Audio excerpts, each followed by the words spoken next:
Hello everyone, welcome to your YouTube channel Banking with Her.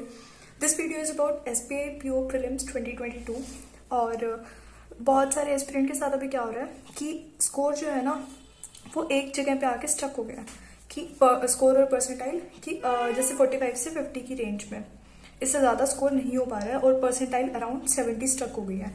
तो अब आपको वो कैसे इम्प्रूव करना है वो मैं इस वीडियो में डिस्कस करूंगी और वीडियो थोड़ा सा लंबा हो सकता है क्योंकि हर सेक्शन का बता रही हूँ, इंग्लिश का भी और मैथ्स का भी और फिर रीजनिंग का। तो आप ये कर सकते हो कि आपका जिस सेक्शन में इम्प्रूवमेंट चाहिए आप डायरेक्टली वहां से वीडियो स्टार्ट करो। जैसे पहले मैंने इंग्लिश का बताया, फिर क्वांट का और फिर रीजनिंग का बताया। ठीक है, स्क्रीन पे मैं मेंशन कर दूंगी कि कितने कितने टाइम में एक सेक्शन का कंप्लीट हुआ है।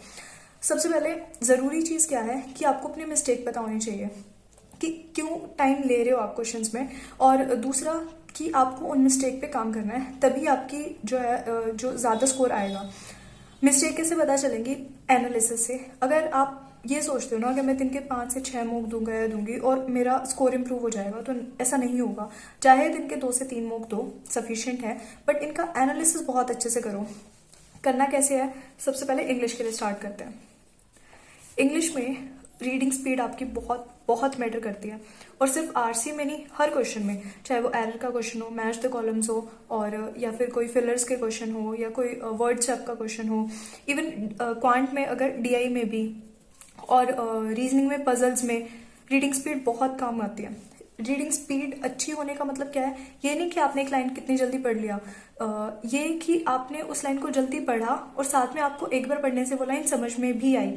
ठीक है, ये होती है रीडिंग स्पीड। तो ये अच्छी होगी कहाँ से? जब आप रीडिंग ज्यादा करोगे।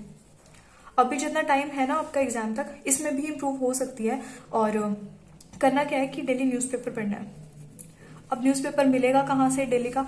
तो एक टेलीग्राम ग्रुप है जहाँ मैं खुद सेंड करती हूँ डेली न्यूज़पेपर, और उसका लिंक कमेंट सेक्शन में और डिस्क्रिप्शन बॉक्स में दे दूंगी, आप वहाँ से देख लेना। और अगर आप अफोर्ड नहीं कर सकते हो तो वहाँ से पढ़ सकते हो आप। न्यूज़पेपर में क्या पढ़ना है? एडिटोरियल। सिर्फ एडिटोरियल पढ़ना ज़रूरी नहीं है, बहुत सारी न्यूज़ और भी होंगी। इंटरनेशनल अफेयर्स हैं, कोई फाइनेंशियल से रिलेटेड कुछ न्यूज़ है, इकोनॉमी से रिलेटेड कुछ न्यूज़ है, तो वो आप पढ़ सकते हो। इरेलीवेंट मत पढ़ना, क्योंकि अगर रेलिवेंट कुछ पढ़ते हो ना तो आपका करंट अफेयर्स भी वहाँ से स्ट्रॉन्ग हो जाएगा। तो न्यूज़पेपर रीडिंग सबसे पहला काम। दूसरी चीज कि और मार्क्स कहाँ से गेन होते हैं? जैसे एरर के क्वेश्चन है, आजकल क्या होने लग गया है कि 3 से 4 लाइनें आती हैं एरर की। अब उनमें जो है मुश्किल हो जाता है उन क्वेश्चन को करना, थोड़ा वो डिफिकल्ट साइड में आते हैं। अब क्या करो कि उन 5 में से एटलीस्ट 2 से 3 क्वेश्चन तो ऐसे होंगे जो आप कर पाओगे, उनको अटेम्प्ट करो। बाकी में टाइम वेस्ट मत करो। पढ़ने से, अगर एक बार पढ़ने से समझ में आ रहा है तो ठीक है, उसको स्किप कर दो, अदरवाइज। दूसरा मार्क्स आएंगे मैच द कॉलम से।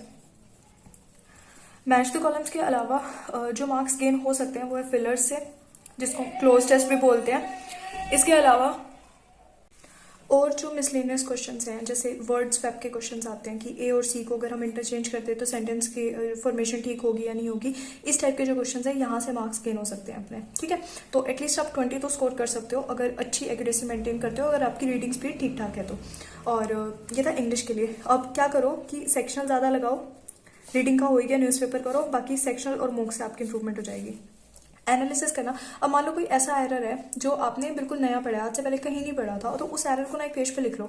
ठीक है, अब जितने भी आप मॉक दोगे ना तो उसमें यही चीज करना कि लगता है ना कि कोई भी कि यार ये नया एरर है, ठीक है, और इम्पोर्टेंट है, तो उनको आप यहाँ पे कर सकते हो। उनको एक पेज पे लिखते जाओ, जब भी नया मॉक देने लगो तो उससे पहले अपने पुराने एरर को रिवाइज कर लो।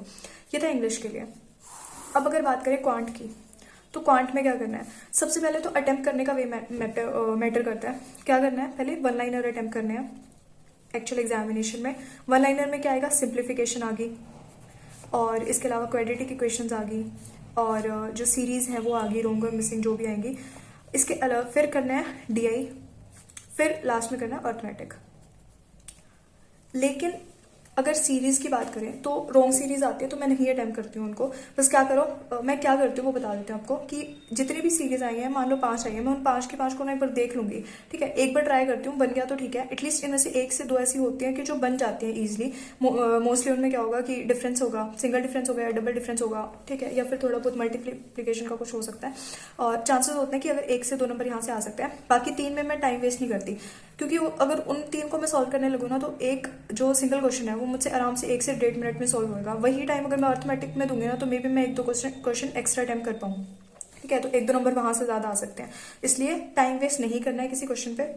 अगर लग रहा है कि कुछ नहीं सॉल्व हो रहा तो उसको छोड़ के जल्दी से जल्दी अगले क्वेश्चन पे मूव करो। लेकिन मॉक में क्या करना है, जो भी क्वेश्चन छोड़ रहे हो ना उनको एनालिसिस के टाइम पे खुद से सॉल्व करना है, पहले सॉल्यूशन डायरेक्टली नहीं देखना। ये तो था अटेम्प्ट कैसे करना है उसका मेथड। अब एनालिसिस कैसे करना है, जो कि सबसे जरूरी है, जिससे पता चलेगा कि कहाँ आपने ज्यादा टाइम लिया और टाइम कम लेना चाहिए था।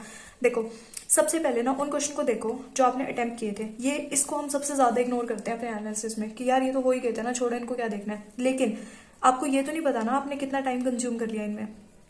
यहाँ पे टाइम ज्यादा लगाया होगा तभी तो कुछ क्वेश्चन अटेम्प्ट नहीं कर पाए, ठीक है। अब वो कहाँ टाइम लगाया वो आपको देखना है। कुछ का क्या होता है कि किसी की कैलकुलेशन थोड़ी स्लो होती है तो सिंप्लीफिकेशन में ज्यादा टाइम लग जाता है, और किसी की रीडिंग स्पीड कम होगी तो मे बी उन्होंने डीआई में बहुत ज्यादा टाइम लगाया होगा। अब एग्जाम्पल के साथ बताती हूँ, मान लो आपने डीआई में बहुत टाइम लगाया, डीआई में अराउंड आपने 6 से 7 मिनट लगा दी एक सिंगल डीआई में, ठीक है। और ऐसे ही अगर 3 डीआई आ गई तो 18 मिनट चले गए, ऑन एन एवरेज 17 से 18 मिनट गए। यहाँ पे आपके बचा क्या, 2 से 3 मिनट का टाइम बच गया। उसमें क्या कर लोगे, ज्यादा से ज्यादा सिंप्लीफिकेशन के क्वेश्चंस कर लोगे, कुछ क्वाड्रेटिक इक्वेशंस कर लोगे, ठीक है। तो क्या हो गया, स्कोर एक जगह पे स्टक हो गया। और इनका भी जरूरी नहीं है कि सारे क्वेश्चन हो पाए, कई बार डीआई में ऐसा 1-2 क्वेश्चन आ जाते हैं कि डिफिकल्ट होते हैं वो सॉल्व करने, तो और वहां पे मिस्टेक के चांसेस भी हो जाते हैं, तो एक्यूरेसी का भी डर हो गया। क्या करो कि टाइम देख लिया, डीआई में 6 से 7 मिनट का लग रहा है, आज ना कम से कम 20 से 25 डीआई खुद सॉल्व करो, डीआई और टाइमर के साथ सॉल्व करो उनको। कैसे, टेलीग्राम पे ना मैंने बहुत पीडीएफ भेजी हुई है डीआई की, डायरेक्टली वहां से उठा लेना प्रीलिम्स की। अब उनको एक टाइमर स्टार्ट किया, एक डीआई सॉल्व की, फिर दोबारा टाइमर स्टार्ट किया, दूसरी डीआई सॉल्व की, ठीक है। ऐसे क्या, उनके क्वेश्चंस भले से मत करो बट डीआई सॉल्व जल्दी जल्दी करनी है आपको, और ग्रेजुअली वो टाइम कम हो जाएगा। जैसे ही आप 24वीं या 25वीं डीआई पे आओगे ना तो आपको खुद दिखेगा कि फर्स्ट डीआई के कंपैरिजन में आपका टाइम कम हो गया। क्यों, क्योंकि आपका कॉन्सेप्ट वहां से स्ट्रांग हो गया, आपकी स्पीड वहां से स्ट्रांग होगी। तो पहली चीज तो होगी डीआई के लिए। दूसरी कि सिंप्लीफिकेशन में या क्वाड्रेटिक में या फिर और बाकी क्वेश्चंस में टाइम कैसे कम कर सकते हो, अपनी कैलकुलेशन फास्ट करके। कैलकुलेशन फास्ट करने का एक तो सिंपल तरीका है कि अपने यहाँ पे टेबल्स आपको अच्छे से आने चाहिए, एटलीस्ट 1 to 25 तो आने ही चाहिए। उसके अलावा आपके स्क्वायर जो है, स्क्वायर रूट्स है और क्यूब है, क्यूब रूट्स है, ये सब बिल्कुल टिप्स पे होने चाहिए आपको।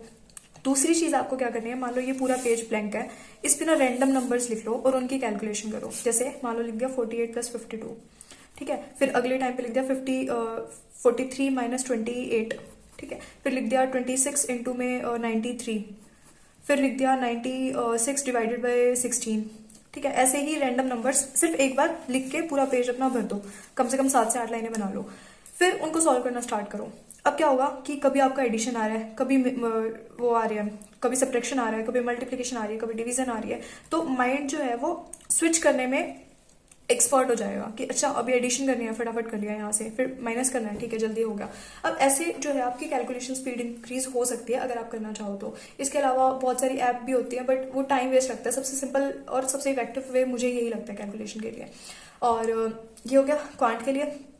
इसके अलावा कोई क्वेरी हो तो आप बता देना। और एनालिसिस के लिए यही है कि आपको कैसे एनालिसिस करना है। अब तीसरी चीज आती है, देखो अर्थमेटिक की बात करते हैं। अगर हम अर्थमेटिक के लिए आपको ट्राई करना है कि आपकी एटलीस्ट 5 से 6 मिनट तो बचे ही बचे, ताकि 5 से 6 क्वेश्चन तो कम से कम कर पाओ अर्थमेटिक के। और उसमें क्या करना है, जैसे कुछ आपके स्ट्रॉन्ग टॉपिक्स होंगे, जरूरी नहीं है आपको सब कुछ आता हो, अगर कुछ स्ट्रॉन्ग टॉपिक्स भी है ना तो उनसे भी काम चल जाएगा। पहला क्वेश्चन पढ़ोगे पढ़ते ही पता चल जाएगा किस टॉपिक से है। अगर आता है तो ठीक है, अगर आपने उस टॉपिक की अच्छे से प्रैक्टिस की हुई, आपका स्ट्रॉन्ग है वो टॉपिक, तो अटेम्प्ट करो, वरना उसी टाइम उसको स्विच कर दो। ये मत सोचो कि यार मैं पूरा क्वेश्चन पढ़ लूँ, मैं पूरा क्वेश्चन ट्राई कर लूँ, चाहे वो मेरा टॉपिक बिल्कुल वीक हो। मान लो स्पीड टाइम डिस्टेंस है, आपको नहीं आता अच्छे से टॉपिक, तो प्री में क्यों छेड़ रहे हो फिर इसको आप? अगर पता है कि यहाँ पे टाइम वेस्ट ही होगा तो बेटर है स्किप कर दो। बहुत सारे क्वेश्चंस हैं और अटेम्प्ट करने के लिए, उनको अटेम्प्ट कर लो पहले, ठीक है। तो अपने कुछ टॉपिक्स इस टाइम के लिए यही स्ट्रेटेजी है कि अपने कुछ टॉपिक्स इतने स्ट्रॉन्ग बना के रखो कि उनका अगर कोई क्वेश्चन आ भी जाता है तो आप उसको कर पाओ अच्छे से। और मोस्टली क्या होता है कि ना हमारे बेसिक स्ट्रॉन्ग हो जाते हैं, हम बेसिक पढ़ चुके होते हैं, लेकिन हमारी प्रैक्टिस की कमी होती है। तो आप क्या करो, सेक्शनल लगाओ। उन सेक्शनल में ना भले से सिंप्लीफिकेशन, क्वाड्रेटिक ये सब छोड़ दो, लेकिन अर्थमेटिक पूरा अटेम्प्ट करो। ऐसे ही मान लो अगर आप दिन के 3 मॉक दे रहे हो ना, तो उन 3 मॉक में आपको क्या करना है, 2 मॉक ऐसे दे लो कि आप उन टॉपिक्स को अटेम्प्ट करो इन मोक में जो आपको डिफिकल्ट लगते हैं। मान लो आपको लगता है आरसी डिफिकल्ट इंग्लिश में, तो इस मोक में क्या करो, सबसे पहले अपना आरसी अटेम्प्ट कर लो। आपको अर्थमेटिक डिफिकल्ट लगता है तो क्या करो कि इस मोक में सबसे पहले अर्थमेटिक अटेम्प्ट कर लो। अगर आपको मान लो कोई पजल डिफिकल्ट लगती है या कोई और चीज मिसलेनियस आपको डर लगता है, मान लो आपकी पजल ठीक ठाक है, आपको लगता है कि यार मिसलेनियस में मेरे ज्यादा वो लग रहे हैं, ज्यादा टाइम लगता है, तो उस मोक में रीजनिंग में पूरा मिसलेनियस जो है वो अटेम्प्ट कर लो। ठीक है, तो ओवरऑल अगर कंक्लूड करूँ मैं इसको, तो आपको क्वांट में क्या करना है, अपने पिछले 3 से 4 मॉक उठाओ जो आप दे चुके हो रिसेंट में ही, उनमें देखो जो क्वेश्चंस अटेम्प्ट कर चुके हो उनको कितना टाइम लिया है, उनमें उस टाइम को नोट करो। मान लो DI लिखा और इसमें आपने लिखा कि ऑन एन एवरेज एक में 6 मिनट लगे हैं, दूसरे में मेरे को 7 मिनट लगे, एक में 5 मिनट लगे, एक में 4 मिनट लगे हैं, फिर दूसरे में 6 मिनट लगे हैं, तो मतलब आप मैक्सिमम आपका 6 से 7 की रेंज में अगर टाइम जा रहा है तो DI सॉल्व कर लो 20 से 25। अगर आपका ये था कि DI वगैरह सब जल्दी अटेम्प्ट हो गया था लेकिन जो क्वेश्चंस बच गए थे उन वो आपको आते ही नहीं थे, तो मतलब आपको कुछ पर्टिकुलर टॉपिक के कॉन्सेप्ट स्ट्रॉन्ग करने की जरूरत है। तो क्या करो, उस एक टॉपिक है, मान लो टाइम एंड वर्क आपको नहीं आता तो उसके 20 से क्वेश्चन खुद सॉल्व कर लो, खुद से। ठीक है, नॉर्मल बेसिक क्वेश्चन सॉल्व कर लो, बहुत ज्यादा डिफिकल्ट नहीं आएंगे प्रीलिम्स में, बेसिक ही आएंगे, और वो सॉल्व कर लो, वहां से वो चीज स्ट्रॉन्ग हो जाएगी। तीसरी चीज, जो क्वेश्चन गलत किए हैं आपने उनको देखो क्या रीजन था। कैलकुलेशन में गलती हुई थी तो कोई बात नहीं, कभी कभी हो जाता है कि मोक में आपसे कोई कैलकुलेशन मिस्टेक होगी, लेकिन अगर आपका कॉन्सेप्ट वीक था तो आपको वही चीज करनी पड़ेगी कि 15 से 20 क्वेश्चन सेम टॉपिक के करो और उनको सॉल्व करो। ठीक है, ये है एनालिसिस का मेथड। अब अगर रीजनिंग की बात करें तो रीजनिंग में आपको क्या करना है, पहले अटेम्प्ट करने का वे बता देती हूँ कि कैसे मैं अटेम्प्ट करती हूँ रीजनिंग में। मोस्टली मैं ट्राई करती हूँ कि मैं पहले पजल सॉल्व कर लूँ, सारी जितनी भी पजल मुझे दिखती है ना, और मान लो फर्स्ट क्वेश्चन से स्टार्ट किया, पजल आ गई, ट्राई किया, बन गई, फिर 5 क्वेश्चन थे, 6 क्वेश्चन पे आई, फिर इनइक्वालिटी का क्वेश्चन आ गया, तो मैं इसको 3 क्वेश्चन अगले इनइक्वालिटी के 6th 7th और 8th मैं इसको मार्क फॉर रिव्यू करके छोड़ दूंगी यहाँ पे। फिर 9th क्वेश्चन पे गई, फिर एक पजल है तो पजल बना ली यहाँ से। फिर जो है मान लो 15th क्वेश्चन पे आई, फिर यहाँ पे सैलो के क्वेश्चन हैं तो उनको अटेम्प्ट कर लूंगी। अब जितने आते जाएंगे मैं अटेम्प्ट कर लूंगी। ये जो मार्क फॉर रिव्यू करके छोड़े हैं ना मैंने, ये लास्ट की 1 से 1.5 मिनट के लिए छोड़े हैं, क्योंकि उस 1 से 1.5 मिनट में ना तो कोई पजल बन सकती, और अगर पजल बन भी गई तो उसके 4 से 5 क्वेश्चन तो बिल्कुल भी अटेम्प्ट नहीं हो सकते, वो 1 से 1.5 मिनट वेस्ट जाएगी कंप्लीटली। तो उससे बेटर है कि उस टाइम पे कोई ऐसा क्वेश्चन अटेम्प्ट करूं जो हो सकता है उतने टाइम में। ठीक है, तो उससे, और जो पहले वाला टाइम है ना, इस 1 से 1.5 मिनट से पहले का जो भी टाइम है वो यूटिलाइज हो जाएगा पजल बनाने में। एनालिसिस कैसे करना है आपका, इसमें भी सेम चीज है कि अपनी पजल का टाइम नोट करो, कितने टाइम में आपने लगाया। जैसे ना मैंने जब मैं एनालिसिस करती थी इस तरीके से, क्योंकि ये ना थोड़े टाइम तक ही करना होता है, फिर आपका टाइम जो है वो लिमिट में आ जाता है, विद इन लिमिट्स की। अच्छा इतना इतना टाइम लगाना है क्वेश्चन पे, इतना इतना लग रहा है, फिर आपको ऐसे टाइम लिख लिख के एनालिसिस करने की जरूरत नहीं पड़ती, फिर नॉर्मल करना पड़ता है। ठीक है, तो जब मैं ऐसे सॉल्व करती थी टाइम लिख के, तो मैंने देखा था कि जो रीजनिंग में एक क्वेश्चन आते हैं ना कि कितने वर्ड्स का गैप है अल्फाबेटिकल के अकॉर्डिंग, वो बताओ, उसमें मोस्टली मेरा 1 मिनट से ज्यादा का टाइम लगता था। तो मैंने एक दिन बैठ के ना उसके कम से कम 20 से 25 क्वेश्चन सॉल्व किया। नेक्स्ट डे फिर से मैंने 20 से 25 क्वेश्चन उसके सॉल्व किए उस टॉपिक के, गूगल से PDF डाउनलोड करके। तो वहां से उस क्वेश्चन में मेरा टाइम कम हो गया, हालांकि वो 1 नंबर का ही था, बट मैटर करता है। हमें पता है कि बैंक के एग्जाम में हर एक मार्क कितना मैटर करता है। ये हो गया पजल के लिए। फिर जो मिसलेनियस पोर्शन बच गया, सेम चीज करनी है। जैसे अल्फा न्यूमेरिक सीरीज है, अगर उसमें टाइम लग रहा है आपको, या फिर कोडिंग डिकोडिंग है, चाइनीज कोडिंग डिकोडिंग है, अगर उनमें बहुत ज्यादा टाइम लग रहा है आपको, तो उस सेम टाइप के 15 से 20 क्वेश्चन डायरेक्टली सॉल्व कर लो, या तो कोई क्विज लगा लो उनका अगर मिल जाता है आपको पर्टिकुलर, या फिर PDF डाउनलोड कर लो गूगल से, वहां से भी काम चल जाएगा। लेकिन इनको सॉल्व करना है टाइमर के साथ। पजल में भी टाइमर स्टार्ट किया, फर्स्ट पजल सॉल्व की, फिर दोबारा दूसरी पजल उठाई, उससे पहले फिर से टाइमर स्टार्ट किया और उस पजल को सॉल्व किया। ऐसे ही हर पजल के लिए करना है, कम से कम भी 20 से 25 पजल सॉल्व करनी है अपनी एक दिन में, कम से कम है। अगर ज्यादा आपके पास टाइम है तो ज्यादा भी सॉल्व कर सकते हो, और सेक्शनल लगा सकते हो, वो भी हेल्पफुल होंगे। और इसके बाद फुल लेंथ मोक ये मत करो कि 6 से 7 मोक एक दिन में लगा रहे हो और उनका एनालिसिस ढंग से नहीं कर रहे हो। इससे अच्छा लिमिट रखो कि 2 से 3 मोक लगाने हैं, उनका एनालिसिस बहुत अच्छे से करना है, उसके बाद ही कोई नेक्स्ट मोक दोगे अगर टाइम बचता है तो। ठीक है, और अगर कोई क्वेरी है, कोई डाउट है तो आप बता देना। और टेलीग्राम चैनल ज्वाइन कर सकते हो बैंकिंग विद हर, वहाँ पे भी अपने डाउट्स भेज सकते हो। And if you like the video, do like, share and subscribe. Thanks for watching.